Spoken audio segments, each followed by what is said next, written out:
Thank you. Now an ABC 57 News special report. Hunger here in Michiana is on the rise, even worse than the surge during the early days of the 2020 COVID pandemic.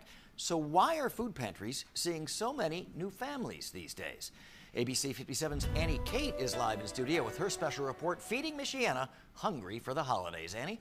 Yeah, Brian, at just one food pantry, and that's the downtown South Bend location of the Food Bank of Northern Indiana. Take a look at this graphic. Nearly 9,000 new households showed up this year for food assistance.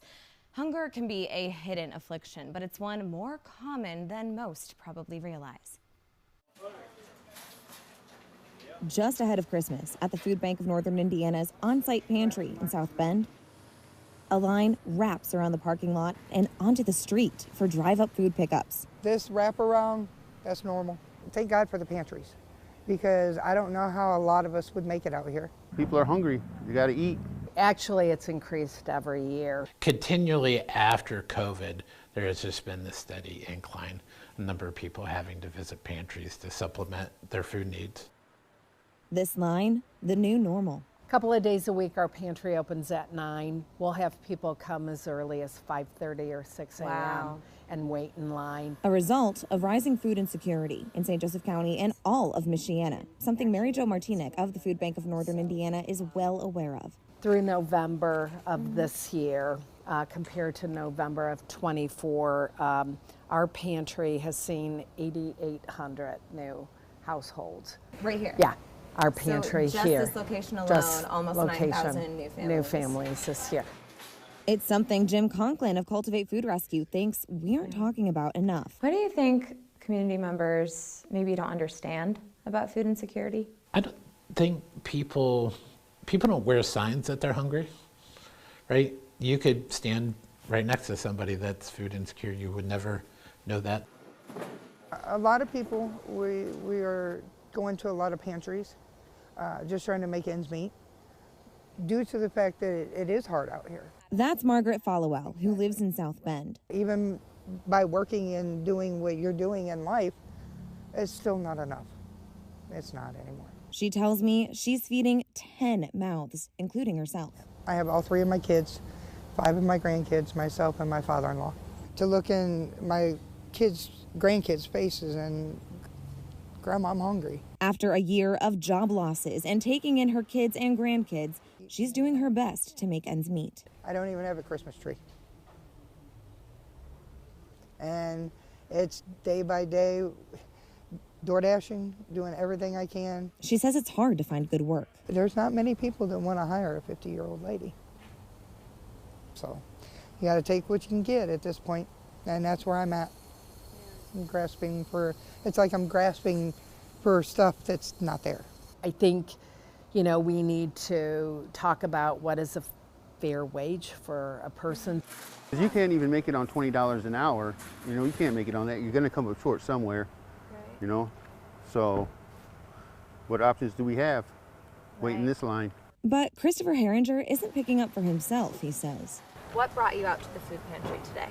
Just trying to help somebody that I know doesn't have a vehicle and can't get down here.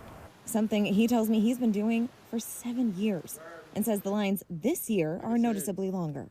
Jobs that can't pay a living wage where you can make it, and just rising costs at the grocery stores. In our 6 counties, so we serve Elkhart, Kosciuszko, LaPorte, Marshall, Stark, and St. Joseph counties. 111,110 households are food insecure in our community. So that's 15% of the population. In St. Joseph County, 42,490 households are food insecure, 15.6%, and 13,080 children, so almost 21% of children live in food insecure households. Martinick says the numbers come from Feeding America's annual Map the Meal Gap study, but the metrics run behind. These are 2023 numbers, and Martinick says the 2025 numbers will show a big increase in need.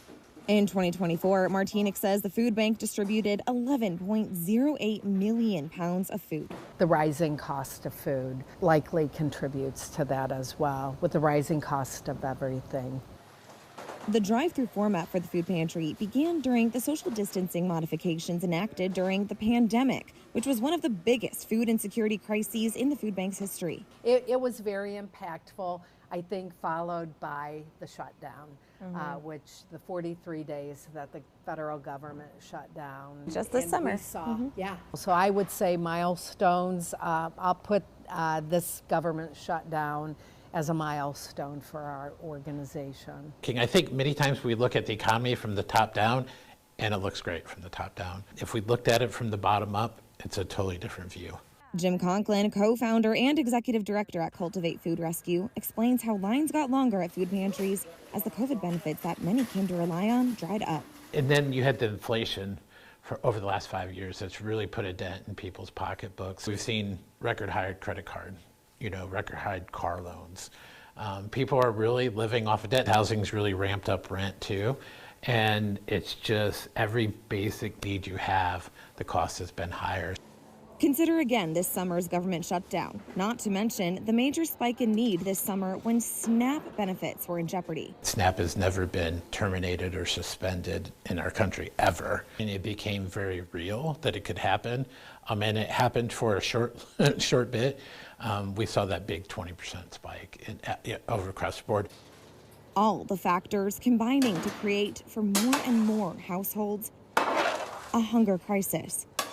If you focus on how much you could buy with the dollars that you have, that's purchasing power. And I think really across the board, everybody's lost purchasing power. A lot of people are standing on a financial cliff and their toes are over the edge.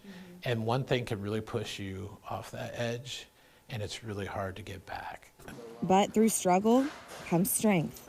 I told my grandkids, I said, it's gonna be a little tough this year, guys, and my oldest one's like, he's 13. He said, Grandma, I don't care. He said, as long as we have each other, I don't care.